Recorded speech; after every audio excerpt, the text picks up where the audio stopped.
ਦਫ਼ਤਰਾਂ ਦੇ ਵਿੱਚ, ਘਰਾਂ ਦੇ ਵਿੱਚ ਬਰਤਨ ਜਿਹੜੇ ਹੈਗੇ ਨਾ ਇਸ ਤਰ੍ਹਾਂ ਪਾਣੀ ਵਾਲੇ ਜਿਹੜੇ ਹੈਗੇ ਅਸੀਂ ਜਾਨਵਰਾਂ ਵਾਸਤੇ ਇਸਤੇਮਾਲ ਕਰਨੇ ਆ। ਔਰ ਕਰਿਆ ਕਰੋ ਕਿ ਖਾਲੀ ਬਰਤਨ ਜਿਹੜੇ ਹੈਗੇ ਨਾ ਇਹ ਭਰ ਕੇ ਜਿਹੜੇ ਹੈਗੇ ਰੱਖ ਦਿੱਤੇ।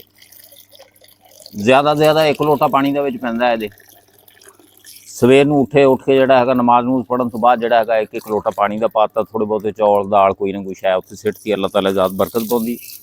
ਇਹਨਾਂ ਬਰਤਨਾਂ ਨੂੰ ਜਿਹੜਾ ਹੈਗਾ ਨਾ ਇਹਨਾਂ ਬਰਤਨਾਂ ਨੂੰ ਵੀ ਕੋਈ ਫਰਕ ਨਹੀਂ ਪੈਂਦਾ। ਅਸੀਂ ਘਰ ਦੇ ਬਾਕੀ ਸਾਰੇ ਕੰਮ ਕਰਦੇ ਹਾਂ। ਇਹਦਾ ਇਹ ਮਤਲਬ ਨਹੀਂ ਵਿੱਚ ਪਾਣੀ ਪਾਈ ਜਾਓ, ਗੰਦਾ ਬੰਦਾ ਜਿੱਦਾਂ ਦਾ ਵੀ ਪਿਆ ਵਾ, ਨਹੀਂ। ਜਾਨਵਰ ਅੱਲਾ ਦੀ ਮਖਲੂਕ ਆ, ਉਹਨੂੰ ਸਾਫ਼ ਸੁਥਰਾ ਪਾਣੀ ਦੇਵਾਂਗੇ, ਸਾਫ਼ ਸੁਥਰੀਆਂ ਜਿਹੀਆਂ ਦਵਾਵਾਂ ਦੇਗਾ ਉਹ।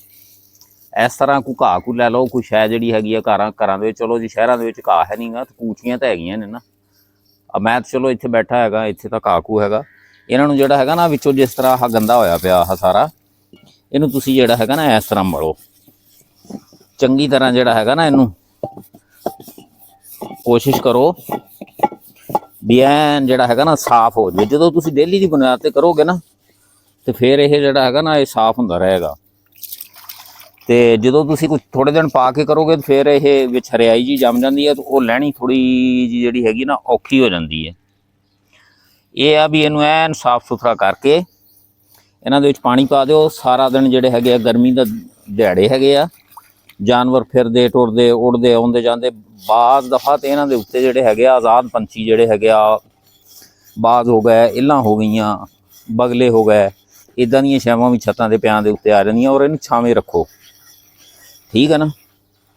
ਪਾਣੀ ਬਹੁ ਉਹ ਜਿਹੜਾ ਜਾਨਵਰ ਇਹ 'ਚੋਂ ਪੀ ਕੇ ਜਾਏਗਾ, ਗਰਮੀ ਦੇ ਵਿੱਚ ਪੀ ਕੇ ਜਾਏਗਾ, ਤਾਂ ਲਾਮਹੱਲਾ ਉਹ ਰੱਬ ਦਾ ਸ਼ੁਕਰ ਅਦਾ ਕਰੇਗਾ। ਜਦੋਂ ਰੱਬ ਦਾ ਸ਼ੁਕਰ ਅਦਾ ਕਰੇਗਾ ਤੇ ਰੱਬ ਦੀ ਮਖਲੂਕ ਦੀ ਅਸੀਂ ਖਿਦਮਤ ਕਰਨੇ ਆ, ਰੱਬ ਸਾਡੇ ਉੱਤੇ ਵੀ ਕਰਮ ਕਰੂਗਾ।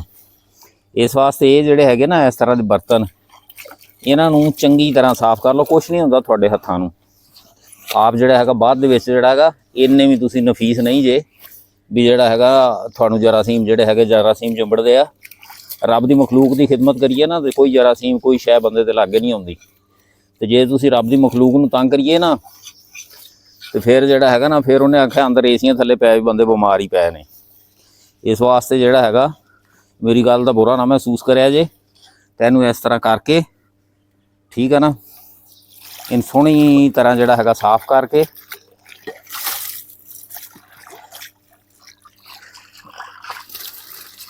ਦੋਵਾਂ ਦੀ ਗੁੰਜਾਇਸ਼ ਆ। 2 ਬਰਤਨ ਰੱਖ ਦਿਓ, 1 ਦੀ ਗੁੰਜਾਇਸ਼ ਆ ਤੇ 1 ਰੱਖ ਦਿਓ। ਆ ਹੁਣ ਮੈਂ ਦਫ਼ਤਰ ਜਾ ਬੈਠਾ ਤੇ ਇਹਦਾ ਕਰਕੇ 2 ਬਰਤਨ ਨੇ, 2 ਮੁਖਤਲਿਫ ਥਾਵਾਂ ਦੇ ਉੱਤੇ ਰੱਖੇ ਹੁੰਦੇ ਨੇ।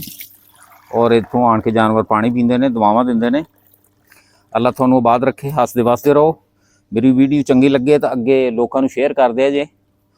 ਔਰ ਇਹਨੂੰ ਲਾਈਕ ਤੇ ਚੈਨਲ ਮੇਰਾ YouTube ਤੇ ਵੀ ਹੈ ਪੰਜਾਬੀ ਡੇਰਾਵਾਨ, ਉਹਨੂੰ ਵੀ ਸਬਸਕ੍ਰਾਈਬ ਕਰ ਲਿਆ ਕਰੋ।